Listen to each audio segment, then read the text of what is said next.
Seja bem-vindo a mais um estudo bíblico. E hoje a gente vai começar uma série falando sobre Jesus, as armadilhas e como ele lidou com a resistência religiosa vigente em sua época. Sim, meus amigos, nós encontramos nas páginas das Escrituras Sagradas que Jesus, enquanto não ganha popularidade, ele é elogiado, admirado pelas pessoas. A gente já viu aqui em um vídeo anterior sobre Jesus com 12 anos no templo, quando ele impressiona os mestres da sinagoga. A gente encontra Jesus com uma preocupação em estar sempre indo ao templo.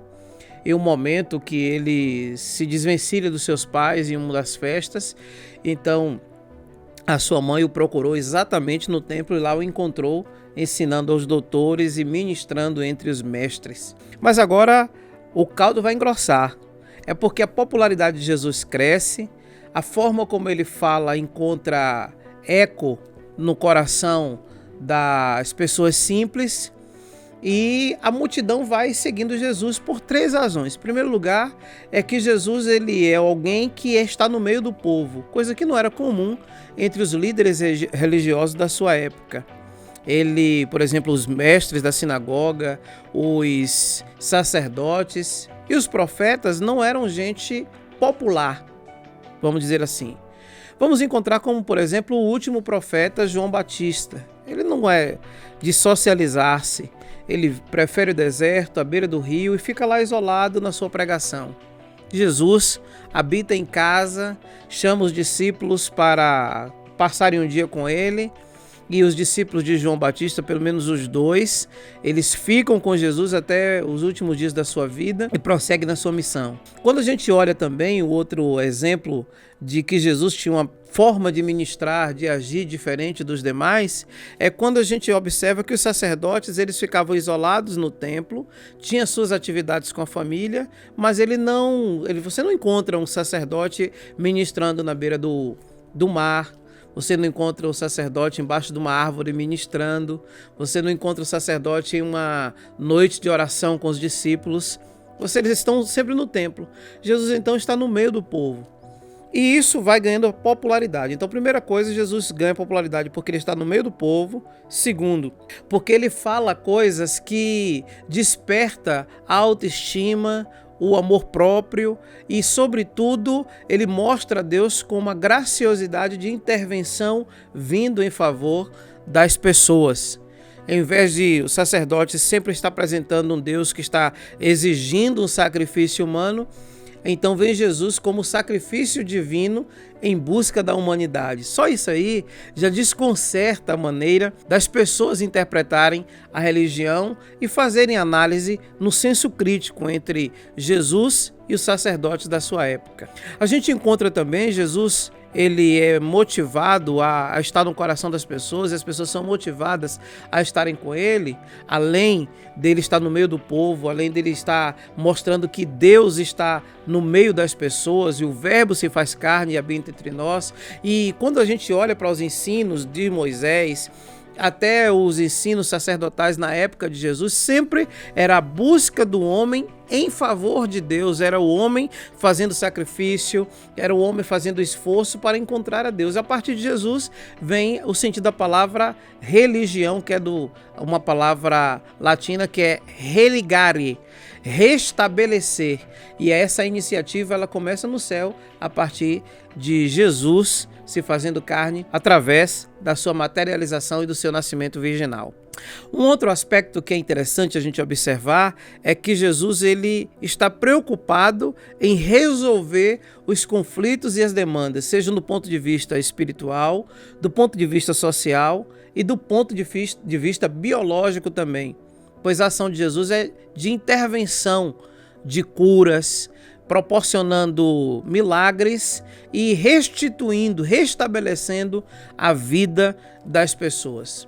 Só para a gente ter uma ideia e a guisa de ilustração, no capítulo 7 do Evangelho de Lucas, a gente encontra quando Jesus ele se depara diante de uma viúva que havia perdido o seu esposo, agora havia perdido o seu filho único. A Bíblia chama assim a viúva de Naim, Naim era uma cidade que ficava ali nas regiões próximas a Jerusalém. E quando Jesus vai entrando na cidade, vem o féretro saindo, as pessoas vão ao cemitério para enterrar esse rapaz e a sua mãe está desesperada. Então Jesus para, conversa com a mulher e ele ressuscita aquele menino, devolvendo alegria e transformando uma tragédia da despedida do funeral em uma premiação pela restituição da alegria para aquela família, trazendo vida aos olhos daquela mulher que chorava pela morte. Só olhando essas coisas, esses três aspectos, a gente encontra as razões pelas quais as pessoas tinham inveja de Jesus, os religiosos principalmente.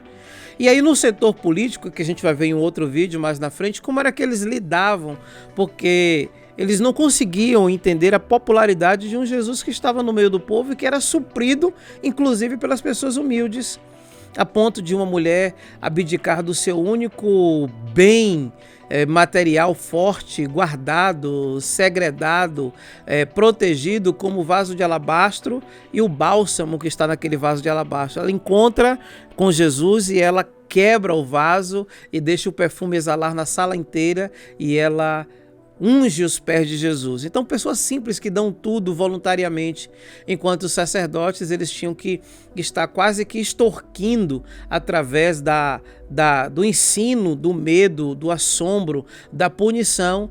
Vem Jesus ensinando voluntariedade, generosidade através do processo de libertação. Lucas capítulo 8, o verso 2, que fala das mulheres que serviam Jesus com os seus bens, que fazia isso voluntariamente.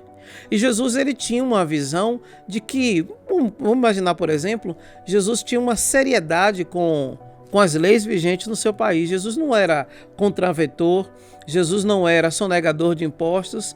Por sinal, quando falaram sobre os impostos, Jesus disse assim: dá a Deus o que é de Deus e dá a César o que é de César.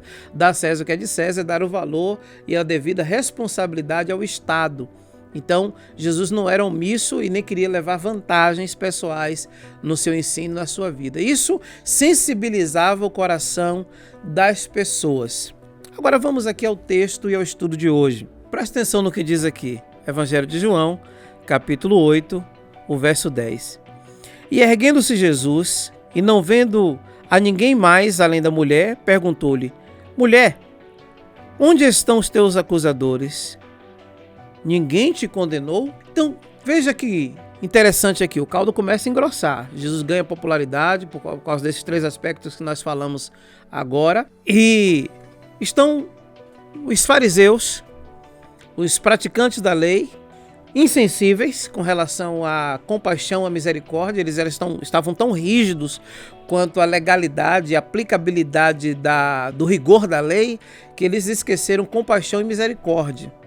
E isso também acontece muito nas religiões. A gente, quando estuda a história passada, estuda a filosofia da religião cristã, a história da igreja, a gente vê, por exemplo, os instrumentos de tortura medievais aplicados pela igreja para punir aqueles que pensavam diferentes, os cientistas, as mulheres que cuidavam dos partos, eles acusavam de feitiçaria e eles tinham todo o domínio e total arbítrio sobre a vida das pessoas. É só a gente dar uma olhada, dar um Google aí sobre a Inquisição, que você vai ver coisas assim que chega a estarrecer a mente da gente. Coisas agora. Quando a gente olha, por exemplo, na nossa era, a questão do Holocausto, quando a igreja se omitiu, o Hitler frequentava um culto ou uma missa, e aí o povo dizia assim: que homem religioso, temente a Deus, enquanto isso estava matando os judeus, e não só judeus, como negros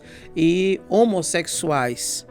Então, a história é triste quando a religião ela entra no fanatismo e ela se embrutece no sentido de perder a sensibilidade com o seu semelhante.